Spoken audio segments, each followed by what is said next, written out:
Hello students, SN professional classes से मैं अहमद गुप्ता आज आपके लिए लेके आया हूँ कॉमर्स से संबंधित कुछ महत्वपूर्ण क्वेश्चन। स्टूडेंट्स, ये क्वेश्चन ना केवल आपके यूजीसी नेट एग्जामिनेशन के लिए इम्पोर्टेंट हैं, बल्कि ये अकाउंट से संबंधित जितने भी कम्पिटिटिव एग्ज़ाम हैं, जैसे जूनियर अकाउंटेंट हुआ, पीजीटी हुआ, सेट एग्जामिनेशन हुआ, उन सभी के लिए बहुत ही ज़्यादा इम्पोर्टेंट है। तो इसलिए इस वीडियो को शुरू से लेकर अंत तक कंप्लीट देखिएगा। इस वीडियो में हम कुछ डायरेक्ट क्वेश्चन और कुछ इनडायरेक्ट क्वेश्चन कंप्लीट डिटेल के साथ आपके लिए लेके आए हैं। तो चलिए स्टार्ट करते हैं। फर्स्ट क्वेश्चन है, आयकर अधिनियम की किस धारा में आय को परिभाषित किया गया है? Section 2 subsection 24, section 3 subsection 36, section 3 subsection 12 और सेक्शन 2 सबसेक्शन 12।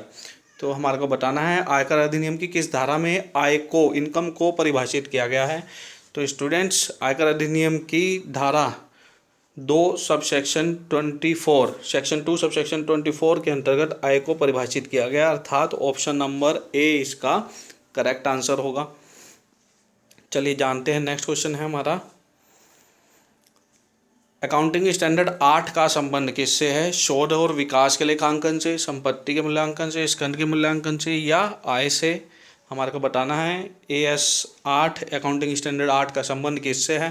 तो स्टूडेंट्स, अकाउंटिंग स्टैंडर्ड 8 का संबंध शोध एवं विकास के लेखांकन से संबंधित है, अर्थात ऑप्शन नंबर ए इसका करेक्ट आंसर होगा हमारा। चलिए नेक्स्ट क्वेश्चन है स्टूडेंट्स, सेक्शन 28 के अंतर्गत किस शीर्षक की आय कर योग्य है? हमारे को बताना है सेक्शन 28 के अंतर्गत किस शीर्षक की आय कर योग्य है? वेतन शीर्षक की, इनकम फ्रॉम सैलरी की, मकान संपत्ति की, इनकम फ्रॉम हाउस प्रॉपर्टी की, व्यवसाय तथा पेशे की, बिजनेस और प्रोफेशन की या पूंजी लाभ की, अर्थात कैपिटल गेन की। तो स्टूडेंट्स, सेक्शन 28 के अंतर्गत जो हमारे को बताना है सेक्शन 28 के अंतर्गत किस शीर्षक की आय कर योग्य है? तो स्टूडेंट्स, सेक्शन 28 के अंतर्गत व्यवसाय तथा पेशे की आय कर योग्य है, अर्थात सेक्शन 28 किससे संबंधित है? बिजनेस प्रोफेशन से संबंधित है। ऑप्शन नंबर सी इसका करेक्ट आंसर है।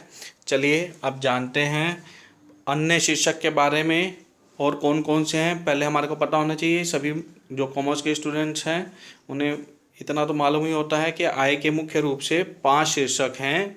5 शीर्षकों में income from salary, income from house property, income from business profession और इनकम फ्रॉम कैपिटल गेन, और लास्ट है हमारा इनकम फ्रॉम अदर सोर्स, अन्य साधनों से आय।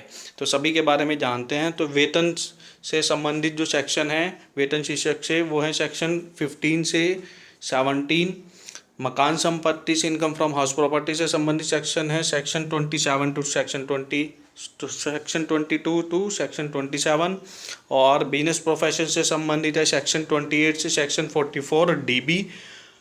कैपिटल गेन से संबंधित सेक्शन है सेक्शन 45 टू सेक्शन 55A, और इनकम फ्रॉम अदर सोर्स से संबंधित सेक्शन है सेक्शन 56 से सेक्शन 59।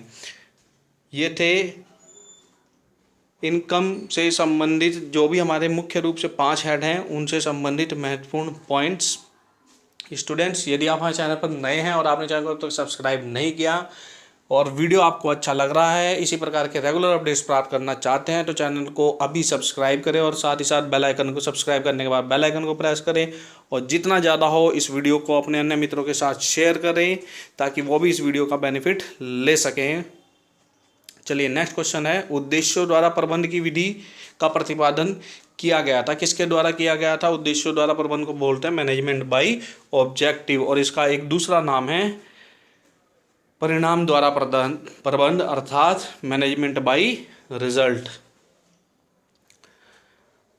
तो इसके ऑप्शन है हेनरी फ्योल द्वारा, पीटर ड्रकर द्वारा, टेलर द्वारा या हर्जबर्ग द्वारा। तो उद्देश्यों द्वारा प्रबंध की विधि का प्रतिपादन किया गया था पीटर ड्रकर द्वारा, अर्थात ऑप्शन नंबर बी इसका करेक्ट आंसर है। चलिए नेक्स्ट क्वेश्चन जानते हैं स्टूडेंट्स। नेक्स्ट क्वेश्चन है, लेखांकन मानक board accounting standard board ASB की स्थापना की गई थी? सन 1977 में, सन 1956 में, सन 1961 में या सन 1973 में? हमारे को बताना है। लेखांकन मानक बोर्ड यानी कि अकाउंटिंग स्टैंडर्ड बोर्ड शॉर्ट में ASB की स्थापना कब की गई थी और किसके द्वारा की गई थी? ये भी एक महत्वपूर्ण क्वेश्चन बनता है। तो सबसे पहले जानते हैं स्टूडेंट्स, लेखांकन मानक बोर्ड की स्थापना सन 1977 में की गई थी, अर्थात ऑप्शन नंबर ए इसका करेक्ट आंसर है। और 1977 में भी कब की गई थी? 21 अप्रैल 1977 को की गई थी। लेखांकन मानक बोर्ड ASB की स्थापना 21 अप्रैल 1977 को ICAI द्वारा की गई थी। ICAI की फुल फॉर्म है institute of chartered accountant of India और इसका मुख्यालय यानी कि हेड ऑफिस है दिल्ली में, नई दिल्ली में। चलिए नेक्स्ट क्वेश्चन जानते हैं स्टूडेंट्स। नेक्स्ट क्वेश्चन है हमारा, लेखांकन मानक 6 के अनुसार ह्रास विधि में परिवर्तन निम्नलिखित कारण से किया जा सकता है? हमारे को बताना है।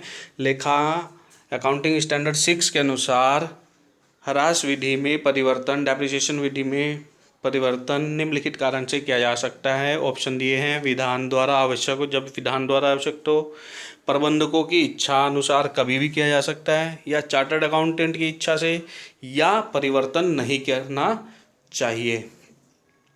तो स्टूडेंट्स इस क्वेश्चन का जो करेक्ट आंसर है वो है जब विधान द्वारा आवश्यक हो तो ही लेखांकन मानक 6 के अनुसार ह्रास विधि में परिवर्तन किया जा सकता है। चलिए नेक्स्ट क्वेश्चन जानते हैं स्टूडेंट्स। नेक्स्ट क्वेश्चन है हमारा, मानव संसाधन प्रबंधन के सिद्धांत हैं वैज्ञानिक चयन, सहभागिता, अभिप्रेरणा या उपरोक्त में सभी? हमारे को बताना है। मानव संसाधन प्रबंधन ह्यूमन रिसोर्स मैनेजमेंट के सिद्धांत में शामिल हैं वैज्ञानिक चयन, सहभागिता, अभिप्रेरणा या उपरोक्त सभी। तो स्टूडेंट्स इस क्वेश्चन का जो करेक्ट आंसर है वो है उपरोक्त सभी, अर्थात मानव संसाधन प्रबंधन के सिद्धांत में वैज्ञानिक चयन भी शामिल है, सहभागिता भी शामिल है और अभिप्रेरणा भी शामिल है। चलिए नेक्स्ट क्वेश्चन जानते हैं स्टूडेंट। नेक्स्ट क्वेश्चन है, अंशों की सूचीबद्धता की जाती है, शेयर्स की लिस्टिंग की जाती है मान्यता प्राप्त स्टॉक एक्सचेंज में, बैंक में, बीमा कंपनी में या RBI में, रिजर्व बैंक में? तो स्टूडेंट्स शेयर्स की जो लिस्टिंग की जाती है वो स्टॉक एक्सचेंज में की जाती है, अर्थात ऑप्शन नंबर ए इसका करेक्ट आंसर है। और जब स्टॉक एक्सचेंज से संबंधित बात हो रही है तो इससे संबंधित भी अक्सर क्वेश्चन पूछे गए हैं BSE और NSE से संबंधित। ये भारत में मुख्य रूप से प्रचलित स्टॉक एक्सचेंज है। BSE की फुल फॉर्म है बॉम्बे स्टॉक एक्सचेंज और NSE की फुल फॉर्म है नेशनल स्टॉक एक्सचेंज। और BSE भारत में सबसे पुराना स्टॉक एक्सचेंज है। इसकी स्थापना 9 जुलाई 1875 को की गई थी और जबकि NSE यानी कि नेशनल स्टॉक एक्सचेंज की स्थापना सन 1992 में की गई थी और ये पहला इलेक्ट्रॉनिक एक्सचेंज था। चलिए नेक्स्ट क्वेश्चन जानते हैं स्टूडेंट्स। नेक्स्ट क्वेश्चन है, पूंजीगत संपत्ति की बिक्री से उत्पन्न लाभ क्या कहलाता है? हमारे को बताना है पूंजीगत संपत्ति की बिक्री से उत्पन्न लाभ क्या कहलाता है। ऑप्शन दिए हैं, ऑप्शन है ब्याज, शुद्ध लाभ, पूंजी लाभ या इनमें से सभी? बताना है स्टूडेंट्स, पूंजीगत संपत्ति की बिक्री से उत्पन्न लाभ क्या कहलाता है? ब्याज, शुद्ध लाभ, पूंजी लाभ या इनमें से सभी? तो स्टूडेंट्स पूंजीगत संपत्ति की बिक्री से उत्पन्न लाभ पूंजीगत लाभ यानी कि कैपिटल गेन कहलाता है। ऑप्शन नंबर सी इसका करेक्ट आंसर है।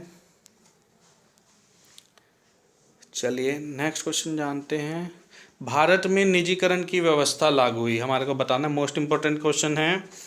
भारत में निजीकरण की व्यवस्था लागू हुई, ऑप्शन है 1950 में, 1991 में, 1995 में या 2007 में?